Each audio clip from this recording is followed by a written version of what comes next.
Good afternoon students. हम class 7 की महाभारत पढ़ रहे थे। आज हम उसका 34th लेसन अभिमन्यु पढ़ेंगे। देखिए अब इसमें 12 दिन तो हो चुके हैं, 13वें दिन का युद्ध आज शुरू है। 13वें दिन भी शंशपतकों यानी त्रिगर्तों ने अर्जुन को युद्ध के लिए ललकारा। अर्जुन भी चुनौती स्वीकार करके उनके साथ लड़ता हुआ दक्षिण दिशा की ओर चला। ठीक स्थान पर पहुंचने पर अर्जुन और शशपतकों के बीच घोर संग्राम छिड़ गया। अर्जुन के दक्षिण की ओर चले जाने के बाद द्रोणाचार्य ने चक्रव्यूह की रचना कर दी और युधिष्ठिर पर धावा बोल दिया। युधिष्ठिर की ओर से भीम, सात्यकी, चेकितान, धृष्टद्युम्न, कुंतीबोध, उत्तमौजा, विराटराज, वीर कैकय आदि कितने ही सुविख्यात महारथियों ने द्रोणाचार्य के आक्रमण की बाढ़ को रोकने की जी तोड़ कोशिश की। फिर भी द्रोण का तेज उन्हें रोके नहीं रुका। ये देखकर सारे महारथी चिंता में पड़ गए। सुभद्रा के पुत्र अभिमन्यु अभी बालक ही था, फिर भी अपनी रणकुशलता और शूरता के लिए वह इतना अधिक प्रसिद्ध हो चुका था कि लोग उसको कृष्ण और अर्जुन की समता करने वाला समझते थे। युधिष्ठिर ने इस वीर बालक को बुलाकर कहा, बेटा, द्रोण के रचे हुए चक्रव्यूह को तोड़ना हमारे और किसी वीर से हो ही नहीं सकता। अकेले तुम ही ऐसे हो जिसके लिए द्रोण के बनाए इस चक्रव्यूह को तोड़ना संभव है। तुम द्रोण की सेना पर आक्रमण करने को तैयार हो। ये सुनकर अभिमन्यु बोला, महाराज, इस चक्रव्यूह में प्रवेश करना तो मुझे आता है, पर प्रवेश करने के बाद कहीं कोई संकट आ गया तो व्यूह से बाहर निकलना मुझे याद नहीं है। युधिष्ठिर ने कहा, बेटा, व्यूह को तोड़कर एक बार तुम भीतर प्रवेश कर लो, फिर तो जिधर से तुम आगे बढ़ोगे उधर से ही हम तुम्हारे पीछे पीछे चले आएंगे और तुम्हारी मदद को तैयार रहेंगे। युधिष्ठिर की बातों का समर्थन करते हुए भीमसेन ने कहा, तुम्हारे ठीक पीछे पीछे मैं चलूंगा। धृष्टद्युम्न, सात्यकी आदि वीर भी अपनी अपनी सेनाओं के साथ तुम्हारा अनुकरण करेंगे। एक बार तुम्हें व्यूह को तोड़ दिया तो फिर ये निश्चित समझना कि हम सब कौरव सेना को तहस नहस कर डालेंगे। ये सब सुनकर बालक अभिमन्यु को अपने मामा श्री कृष्ण और पिता अर्जुन की वीरता की याद हो आई। बड़े उत्साह के साथ वह बोला, मैं अपनी वीरता और पराक्रम से मामा श्री कृष्ण और पिताजी को जरूर खुश करूंगा। सुमित्र, वह देखो द्रोणाचार्य के रथ की ध्वजा, उसी और रथ चलाओ, जल्दी करो, अपने सारथी को उत्साहित करते हुए अभिमन्यु ने कहा और सारथी ने भी उसी ओर रथ चलाया। अभिमन्यु की आज्ञा मानकर सारथी ने उधर रथ बढ़ा दिया। कौरव सेना में हलचल मच गई। अरे, अभिमन्यु आया और उसके पीछे पीछे पांडव वीर भी चल रहे थे। द्रोणाचार्य के देखते देखते उनका बनाया हुआ व्यूह टूट गया और अभिमन्यु व्यूह के अंदर दाखिल हो गया।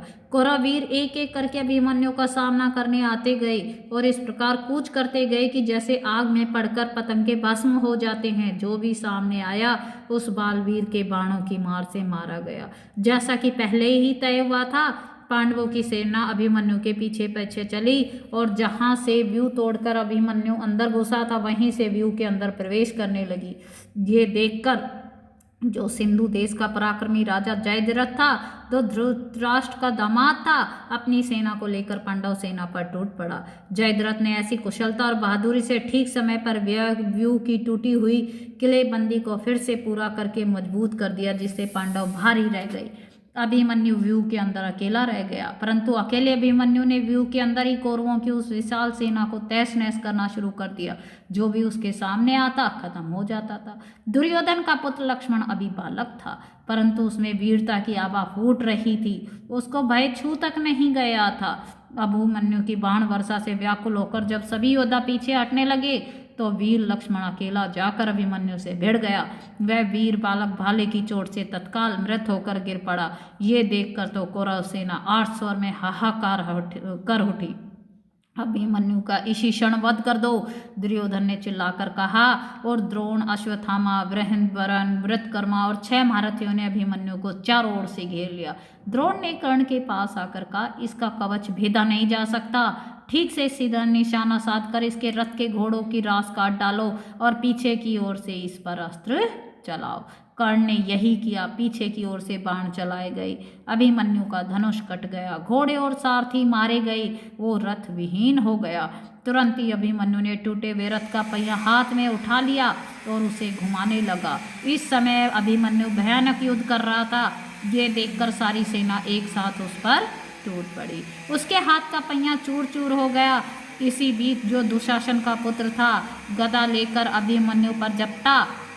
इस पर अभिमन्यु ने भी पहिया फेंक कर गदा उठा ली और दोनों आपस में भिड़ गए। दोनों में घोर युद्ध छिड़ गया। एक दूसरे पर गदा का भीषण वार करते हुए दोनों ही राजकुमार आहत होकर गिर पड़े। दोनों ही हड़बड़ाकर उठने लगे। दुशासन का पुत्र जरा पहले उठ खड़ा हुआ। अभिमन्यु अभी उठ ही रहा था कि दुशासन के पुत्र ने उसके सिर पर जोर से गदा का प्रहार कर दिया। जो भी अभिमन्यु अब कईयों से अकेला लड़ते हुए घायल हो चुका था और थक कर चूर हो रहा था। गदा की मार पड़ते ही उसके प्राण पखेरु उड़ गए।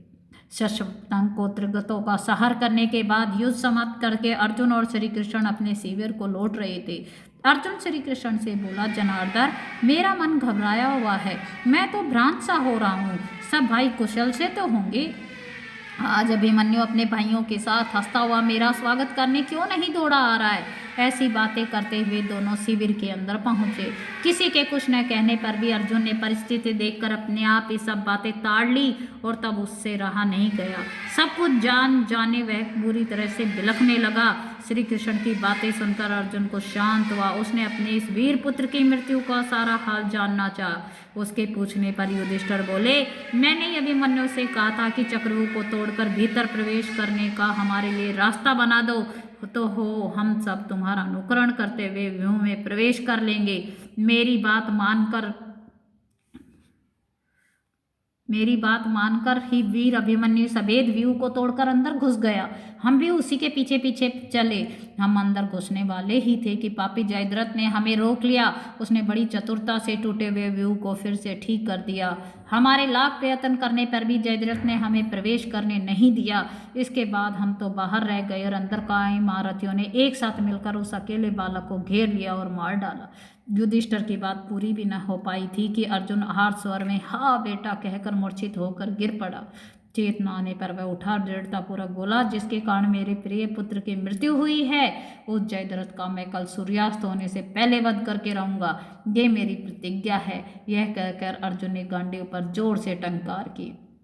सिंधु देश के सुप्रसिद्ध राजा वृद्धशस्त्र के पुत्र जयद्रथ को जब अर्जुन की प्रतिज्ञा का पता चला तो वह दुर्योधन के पास गया और बोला, मुझे युद्ध की इच्छा नहीं है, मैं अपने देश चला जाना चाहता हूँ। ये सुनकर दुर्योधन ने उसको धीरज बनाया और बोला, सैंधव, आप डर मत करो, मेरी सारी सेना आपकी रक्षा करने के लिए नियुक्त की जाएगी, आप निशंक रहे। दुर्योधन के इस प्रकार आग्रह करने पर जयद्रथ ने उसकी बात मान ली।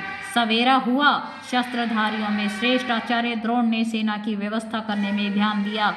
युद्ध के मैदान से 12 मील की दूरी पर जयद्रथ को अपनी सेना एवं रक्षकों के साथ रखा गया। उसकी रक्षा के लिए भूरिश्रवा, कर्ण, अश्वत्थामा, शल्य, वृषण आदि महारथी अपनी सेनाओं के साथ सुसज्जित होकर तैयार खड़े थे। अर्जुन पहले भोजों की सेना पर टूट पड़ा। कृतवर्मा और सुदक्षिणा पर एक ही साथ हमला करके वह उनको परास्त करके वह श्रुतायुध पर टूट पड़ा। जोरों की लड़ाई छिड़ गई। श्रुतायुध के घोड़े मारे गए।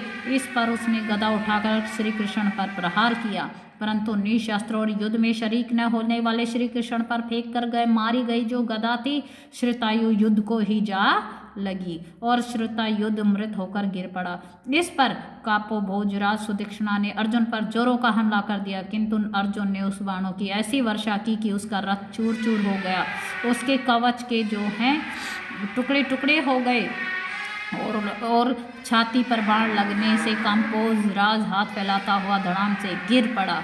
इस प्रकार अपना गांडीव हाथ में लिए हुए असंख्य वीरों का काम तमाम करता हुआ अर्जुन आगे बढ़ता गया और कौरव सेना के समुद्र को चीरता हुआ अंत में उस जगह जा पहुंचा जहाँ जयद्रथ अपनी सेना से घिरा खड़ा हुआ था। अर्जुन का रथ जयद्रथ की ओर जाते हुए देखकर दुर्योधन चिंतित और दुखी हो गया। जयद्रथ की रक्षा के लिए नियुक्त वीरों ने जब ये सुना तो उनका दिल एक बार दहल उठा और भूरिश्रवा, कर्ण, वृषसेन, शल्य, अश्वत्थामा, जयद्रथ आदि 8 महारथी अर्जुन का मुकाबला करने को तैयार हो उठे।